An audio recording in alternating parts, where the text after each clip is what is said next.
बेटा आज का हमारा टॉपिक है और वो क्या दे रखा है, हाइड्रोजन बॉन्डिंग। हम डिस्कस कर रहे हैं हाइड्रोजन बॉन्डिंग।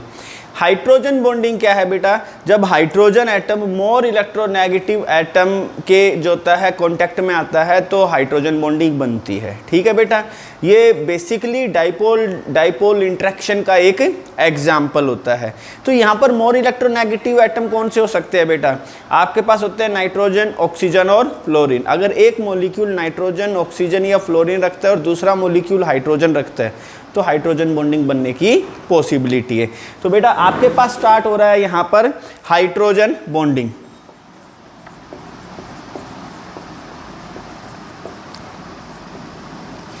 तो बेटा हम लोग स्टार्ट करते हैं अपने हाइड्रोजन बॉन्डिंग को। तो आपके पास क्या कहता है, अट्रैक्टिव फोर्स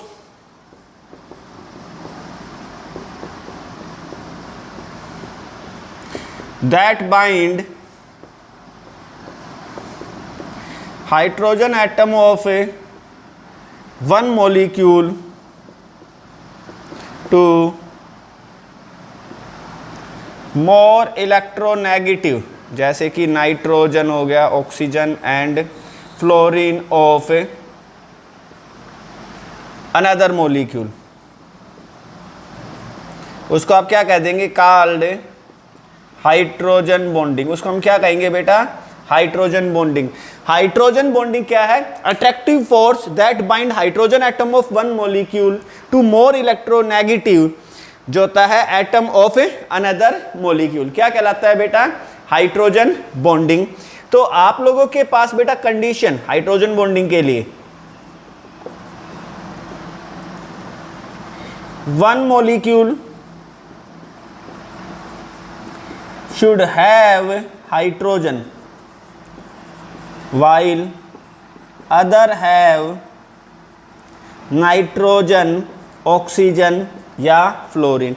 तो कहता है एक एटम के पास तो बेटा क्या हो, हाइड्रोजन हो, और दूसरे एटम के पास क्या दे रखा हो, नाइट्रोजन, ऑक्सीजन या फ्लोरीन दे रखा हो। तो बेटा क्या होगा आपके पास, हाइड्रोजन बॉन्डिंग। तो ये केस होगा आपके पास हाइड्रोजन बॉन्डिंग का। बेटा हाइड्रोजन बॉन्डिंग पर मैं डिस्कस कर रहा हूं बेटा स्ट्रेंथ ऑफ बॉन्ड। क्या डिस्कस कर रहा हूं, स्ट्रेंथ ऑफ बॉन्ड। जो बॉन्ड की स्ट्रेंथ होती है बेटा आप लोगों के पास हाइड्रोजन बॉन्डिंग के लिए, वो लगभग 12 किलो जूल से शुरू होती है और आपके पास लगभग 30-40 किलो जूल तक पहुंचती है, किलो जूल पर मोल। और मुझे ऐसा लगता है शायद ये भी कुछ ज़्यादा ही है। बेटा ये जो स्ट्रेंथ में वेरिएशन है ये डाइपोल इंटरेक्शन के ऊपर डिपेंड करता है। ये डिपेंड करता है कि हाइड्रोजन किस इलेक्ट्रोनेगेटिव एटम से जुड़ता है।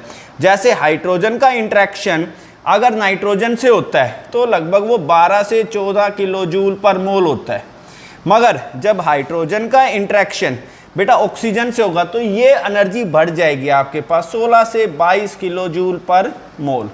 और अगर यही इंटरेक्शन हाइड्रोजन और फ्लोरीन के बीच में होता है तो जो एनर्जी होती है वो बेटा 22 किलो जूल पर मोल से ज़्यादा होती है।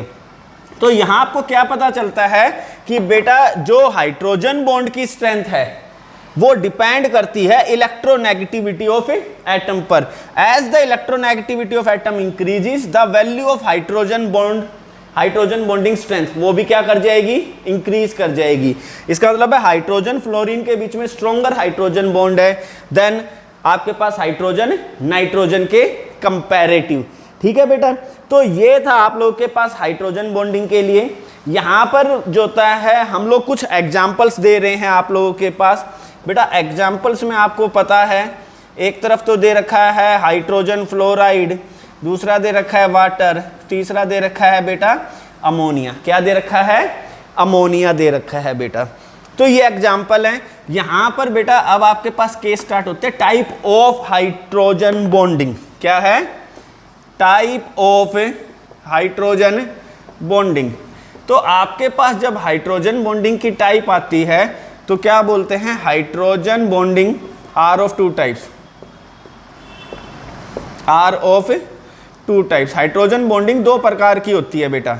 एक होता है आपके पास इंटरमोलिक्यूलर हाइड्रोजन बॉन्डिंग और दूसरी क्या दे रखी है, intramolecular hydrogen bonding. Intra molecular hydrogen bonding. मेरे शेरों आपके पास स्टार्ट होता है इंटरमोलिक्यूलर हाइड्रोजन बॉन्डिंग। बेटा जैसे एक बस जो होता है नारनौल से चलती है, रेवाड़ी पहुंचती है, मतलब एक शहर से चलती है और दूसरे शहर जाती है, इंटर सर्विस है। ये क्या है? Inter service. इंटर सर्विस या इंटरमोलिक्यूलर का मतलब समझ में आया बेटा? वो हाइड्रोजन बॉन्डिंग जो दो डिफरेंट मॉलिक्यूल्स के बीच में, किसके बीच में? दो डिफरेंट मॉलिक्यूल, एक मॉलिक्यूल ए है, एक मॉलिक्यूल बी है। यहां पर बेटा मैंने माना हाइड्रोजन है, तो दूसरे मॉलिक्यूल के पास क्या है? या तो नाइट्रोजन है, या ऑक्सीजन है, या फ्लोरीन। और अब जो इनके बीच में इंटरेक्शन है, ये क्या है? Intermolecular hydrogen bonding. तो आपके पास स्टार्ट होता है बेटा टॉपिक, और वो क्या है? Intermolecular hydrogen bonding.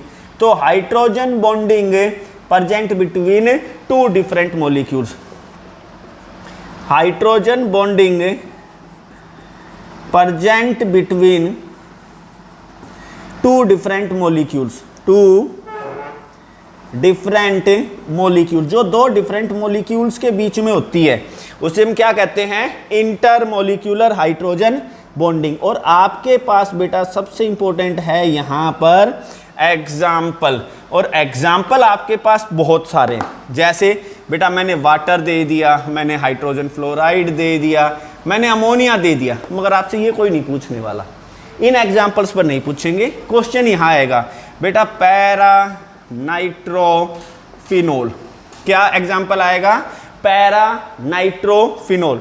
Case करूंगा मैं, वहां पर इसको डिस्कस करूंगा। बेटा ये तो था इंटर, नेक्स्ट है इंट्रा मोलिक्यूलर हाइड्रोजन बॉन्डिंग। क्या है बेटा? इंट्रामोलिक्यूलर। इंट्रामोलिक्यूलर का क्या मतलब होता है अब समझते, पहले इंट्रा समझते हैं। बेटा जैसे बड़े सिटीज़ हैं, जैसे कि हम लोग जाते हैं दिल्ली के अंदर, तो वहाँ पर दिल्ली के अंदर जो होता है लोकल बसें जो चलती हैं, intra city service, with in city, जो शहर के अंदर ही चल रही हैं, उसको क्या कहते हैं? Intra city.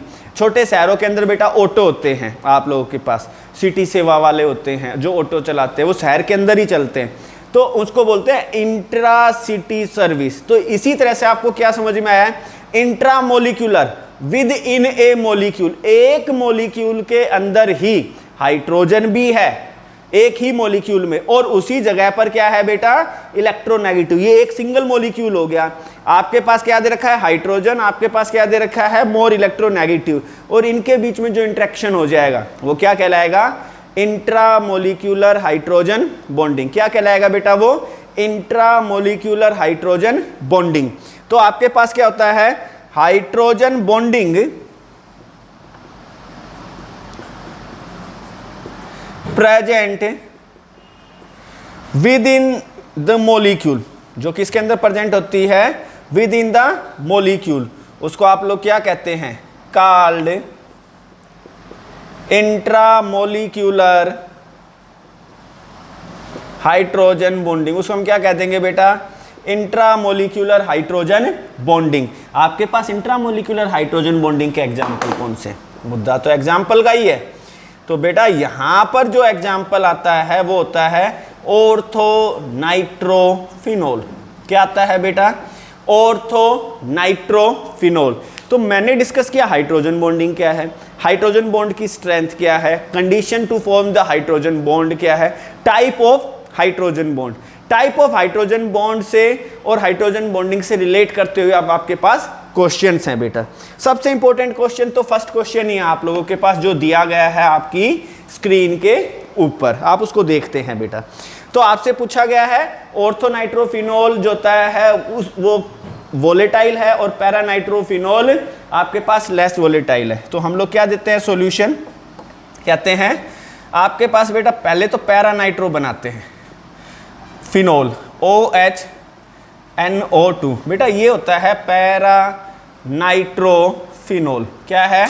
पैरानाइट्रोफिनोल। बेटा एक और मॉलिक्यूल आ जाता है OHNO2, और ये क्या हो गया? इंटरेक्शन। तो ये हो गया बेटा इंटर मोलिक्यूलर हाइड्रोजन बॉन्डिंग। बेटा कितने मॉलिक्यूल हो गए आपके पास? दो, एक ये हो गया और दूसरा ये हो गया। दो मॉलिक्यूल दे रखे ना बेटा आपके पास। तो पैरा नाइट्रोफिनोल के केस में बेटा आपके पास दो डिफरेंट मॉलिक्यूल्स होते हैं, तो हम लोग क्या कहते हैं, इन पैरा नाइट्रोफिनोल, क्या कहते हैं, इन पैरा नाइट्रोफिनोल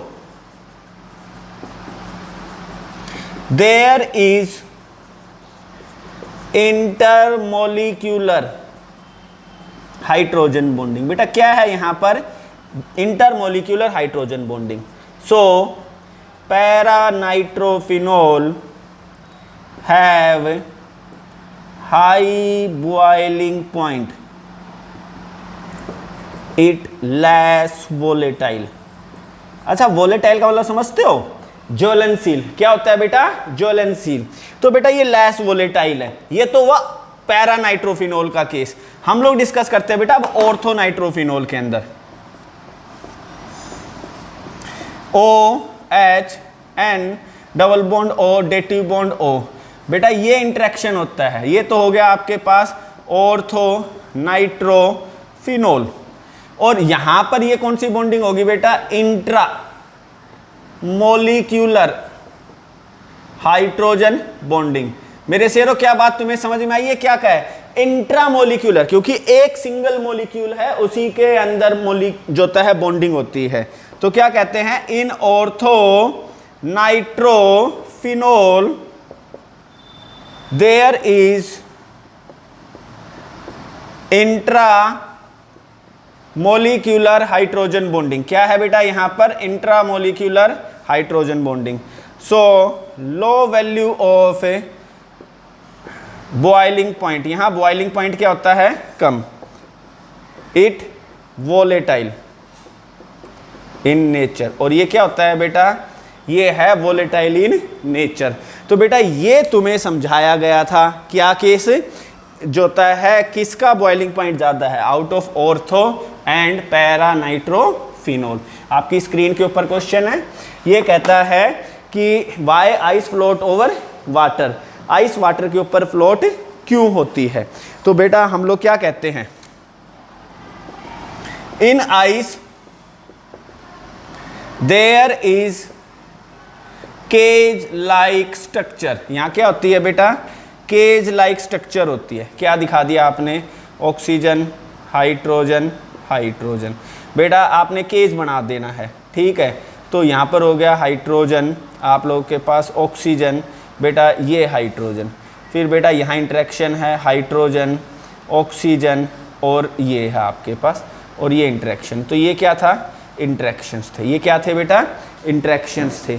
तो हमारे पास जो इंटरेक्शन होते हैं, अगर हम इसको जो होता है थोड़ा और ढंग से करें तो बेटा क्या बताया जाता है, देखो एक आप स्क्वायर बना लेते हो, ठीक है। हर पॉइंट पे ऑक्सीजन, हर पॉइंट पर क्या डाल दोगे, ऑक्सीजन डाल दोगे, ठीक है। अच्छा यहाँ पर आपने एक हाइड्रोजन दे दी, यहाँ पर क्या दे दिया, एक हाइड्रोजन। तो इसका मतलब है इसके आगे भी आपने क्या दे दिया, एक हाइड्रोजन। इसके आगे आपने क्या दे दिया, हाइड्रोजन। बेटा इसके आगे आपने क्या दे दिया, हाइड्रोजन, ठीक है। हर एक के पास बेटा दो हाइड्रोजन है, ये है बेटा। अब ये क्या है, इंटरेक्शन है, ये है इंटरेक्शन। तो ये हो गया आपके पास केज, क्या हो गया, cage. In ice there is cage like a structure, so there is vacant space. तो यहां पर वैकेंट स्पेस होता है, रिजल्ट लो डेंसिटी। इसकी डेंसिटी क्या हो जाती है बेटा, कम हो जाती है। इसकी डेंसिटी क्या हो जाती है, कम हो जाती है। And have and it float over water, और ये वाटर के ऊपर क्या करता है, फ्लोट। जबकि in water there is tetrahedral geometry. बेटा यहां जियोमेट्री क्या है, टेट्राहेड्रल है। आप बेटा टेट्राहेड्रल के केस में बनाते हैं तो आप टेट्राहेड्रल बना देंगे। क्या बना देंगे बेटा, टेट्राहेड्रल। आपको पता ही है, ये 1 2 3 4 5 ये केस दे रखा है। सेंटर में आपने बेटा ऑक्सीजन दे दिया, इसके कम से कम जो होता है बेटा 2 हाइड्रोजन है जो बॉन्डिंग में इन्वॉल्व होंगे, और बॉन्डिंग में इन्वॉल्व होंगे एक ऑक्सीजन यहाँ, एक ऑक्सीजन यहाँ पे। बेटा यहाँ पर क्या दे रखा है बेटा, एक ऑक्सीजन उसकी हाइड्रोजन है, और यहाँ पर एक हाइड्रोजन है, एक ऑक्सीजन है, एक हाइड्रोजन बेटा, एक हाइड्रोजन, ठीक है। यहाँ पर एक हाइड्रोजन दे रखी है, यहाँ पर एक हाइड्रोजन है, ठीक है। तो इसकी एक हाइड्रोजन ये दिखा दी बेटा, यहाँ एक हाइड्रोजन है, यहाँ एक हाइड्रोजन है। मैं इस केस को थोड़ा सा सिंप्लीफाई करता हूँ, पहले इस केस को देखते हैं। बेटा मैंने कहा टेट्राहेड्रल जियोमेट्री, ये जियोमेट्री होती है। सेंटर पे गया बेटा एक ऑक्सीजन, ऑक्सीजन के 2 हाइड्रोजन होंगे, यहाँ पर एक हाइड्रोजन है और दूसरा हाइड्रोजन यहाँ पर है। तो यहाँ पर केस क्या हो गया, ऑक्सीजन यहाँ ऑक्सीजन, बेटा इंट्रैक्शन हो गया इनका। तो आपके पास एक ये इंट्रैक्शन गया है बेटा, ठीक है। नेक्स्ट क्या होता है बेटा, यहाँ पर एक ऑक्सीजन है और यहाँ पर उसका एक क्या है, हाइड्रोजन, जिसका क्या करता है ये इंट्रैक्शन। यहाँ पर एक ऑक्सीजन है, यहाँ पर उसका हाइड्रोजन है और ये उसका इंट्रैक्शन है। एक हाइड्रोजन, एक हाइड्रोजन, यहाँ पर एक हाइड्रोजन, यहाँ एक और यहाँ एक और यहाँ पर एक। तो बेटा आप इसको अगर बनाते हो तो ये क्या बनता है, रेगुलर टेट्राहेड्रॉन। क्या बनता है, regular tetrahedron. In water there is tetrahedral geometry, so less value of vacant space. बेटा वैकेंट स्पेस क्या होता है, यहाँ पे कम हो जाता है। So high density, result ice float over it. और आइस इसके ऊपर क्या करती है बेटा, फ्लोट करती है। तो क्या समझाया गया है बेटा आप लोगों के पास, क्वेश्चन है कि आइस क्यों फ्लोट करती है। तो कहते हैं आइस के अंदर केज लाइक स्ट्रक्चर होती है, so there is vacant space, यहाँ वैकेंट स्पेस है, result low density and it float over water.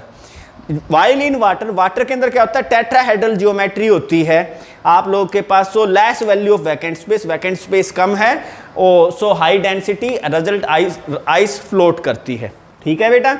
अब आप लोगों के स्क्रीन के ऊपर अगला क्वेश्चन चल रहा है और क्वेश्चन क्या कह रहा है कि Y water have maximum density at 4 degree. Water की जो डेंसिटी है वो 4 डिग्री के ऊपर मैक्सिमम क्यों होती है। तो क्या कहते हैं, जो होता है अबाव 0 डिग्री, बेटा 0 डिग्री सेल्सियस के ऊपर आइस स्टार्ट मेल्टिंग। आइस क्या स्टार्ट करती है, melting. Its cage like structure start distorting. ये क्या स्टार्ट कर देती है बेटा, टूटना स्टार्ट कर देती है। कहते हैं 0 डिग्री के ऊपर आइस मेल्ट करती है, मेल्ट करने पर क्या होता है, its cage like structure start distorting, टूटना स्टार्ट कर देती है।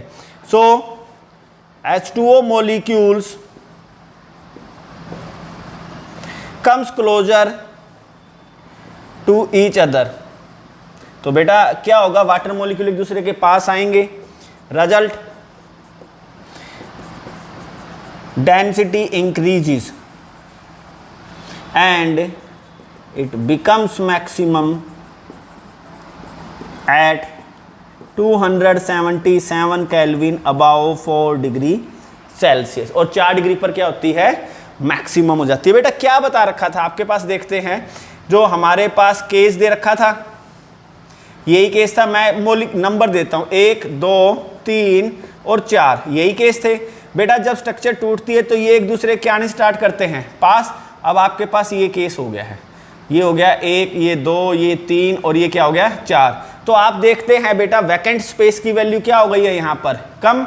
वैकेंट स्पेस अगर कम हो गया तो डेंसिटी बढ़ चुकी है। मगर आपका क्वेश्चन होना चाहिए बेटा कि 4 डिग्री के ऊपर क्या वाटर की डेंसिटी उतनी ही रहेगी, कम होगी या उससे ज़्यादा होगी। बेटा 4 डिग्री से ऊपर जब मैं जाऊंगा तो वाटर की डेंसिटी जो 4 डिग्री से है उससे कुछ कम हो जाएगी, उससे क्या हो जाएगी, कम। अब कम क्यों हो गई भाई, हमने कहा है कि जैसे 0 डिग्री से हम टेम्परेचर बढ़ाते हैं तो यहाँ पर क्या हुआ है बेटा, आपके पास डेंसिटी बढ़ती हुई गई है।